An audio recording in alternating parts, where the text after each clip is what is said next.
The first thing I want to do is remove the wheel, so take off all 5 of your lug nuts with a 21mm socket.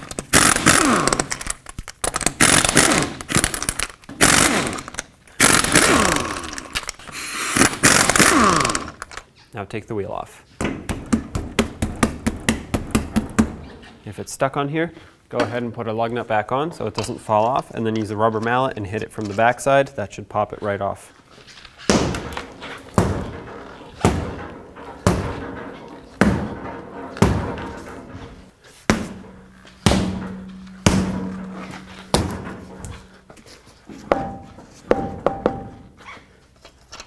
Take the lug nut off now that the wheel is free. Go ahead and wiggle it off of here.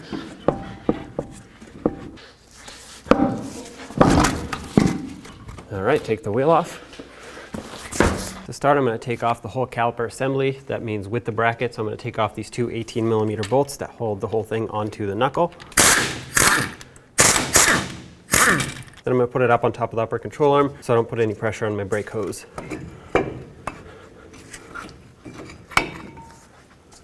Now you can go ahead and remove your rotor. If it's stuck on here, go ahead and hammer in between the lug studs. Just make sure you don't hit the studs. Now I want to take the axle nut off so I can free up the hub, and I'm going to take this cotter pin out. So just grab it and straighten it out. If it's too rotted, you're going to have to cut it and then drill it out once the axle, or once the hub is removed. Next, take off this little cover here. 36mm socket, take off the axle nut.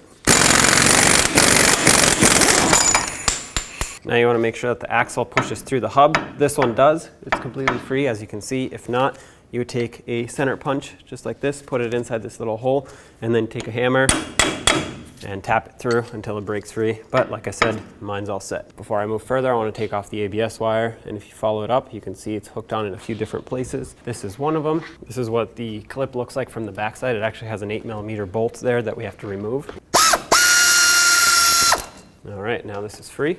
If you keep following it up, it's attached to the brake hose over here. Pop this off. Follow it up even more, and you'll see that it goes up in here on the fender liner. Remove the wiring harness, and if you pull it down, you'll see the connector over here. Press the tab and disconnect it. Remove your ABS wire. Now from the back side of the hub, or the knuckle I guess, you will see 3 15mm bolts. One's on that side so you can't see it. I'm going to go ahead and remove all 3 of these. This top one I'm going to have to break free by hand because the only way I can get my air gun in there is with a swivel, and the swivel removes all of my torque. So there we go. So it's actually not that tight. Number 2, and here's number 3 on the front side.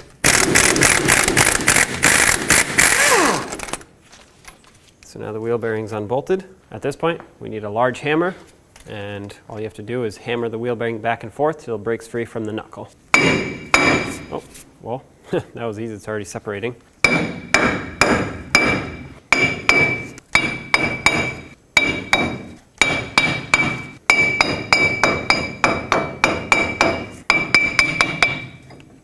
There you have it.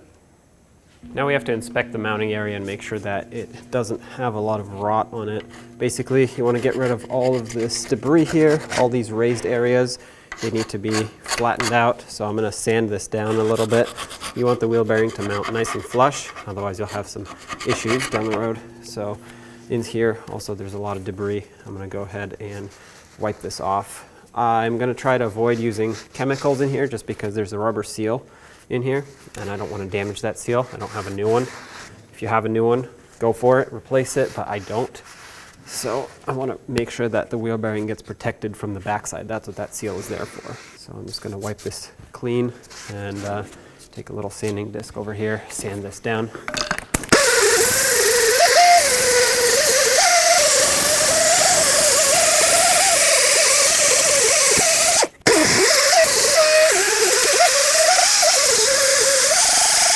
With this all clean, I'm going to take some anti-seize, coat this area that I just sanded down.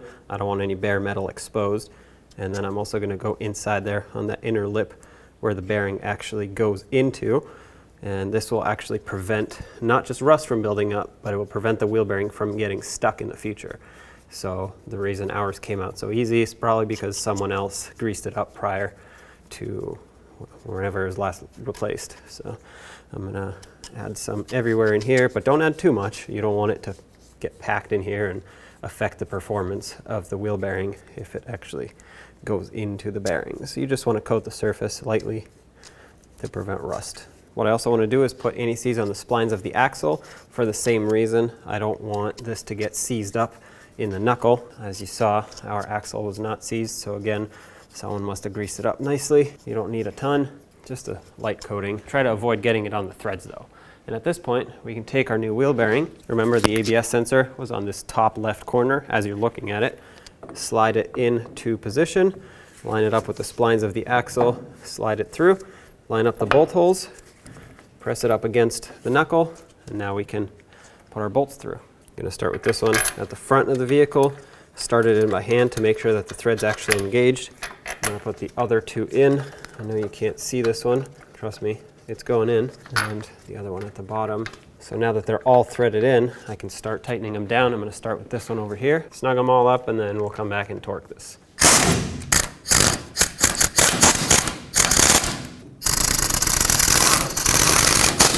A 148 foot-pounds is the torque for all three of these bolts.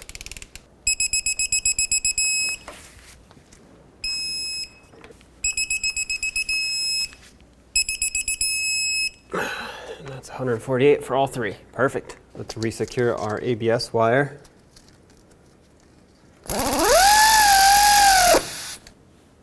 Nice and snug.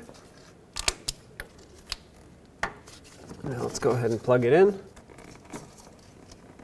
Make sure it clicks, and let's resecure it. Make sure the wire goes behind the control arm here, above the shock tower. Push it in. Perfect.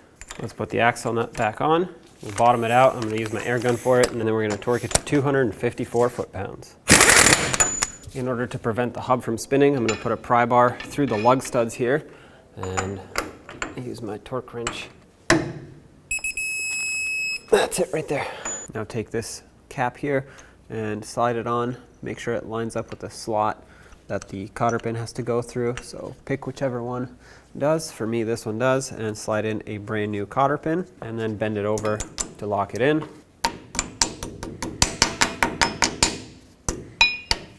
Just like that. Next, we need to cover up the surface of the hub with anti-seize. So I'm going to put a very thin layer on. You don't want to put too much. You don't want it to start flinging out onto the rotor, onto the brakes at higher speeds. And it's important to get on this inner ring here, this lip. If the rotor will seize on from rust, that's where it's going to seize on most likely. So focus on that area, but of course cover the rest of it as well. It's important for the rotor to sit flush over time, otherwise you get braking issues, braking pulsations, and that's not great. And rust buildup will cause that. Install your rotor.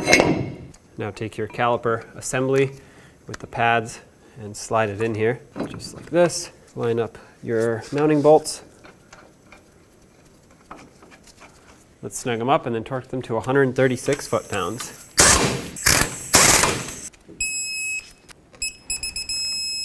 Let's put the wheel back on. Put on all 5 of your lug nuts and torque them to 150 foot-pounds. That is if you have the 5 lug wheel pattern. If you have 7 lugs, then you want to torque them to 100 foot-pounds.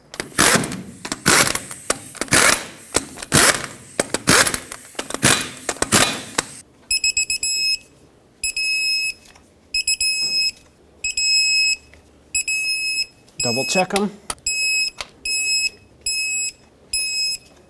There you have it. When only the best will do, demand TRQ. The only company that lets you view before you do. TRQ is committed to offering the highest quality aftermarket auto parts that are engineered for peace of mind. Thanks for using and viewing with TRQ.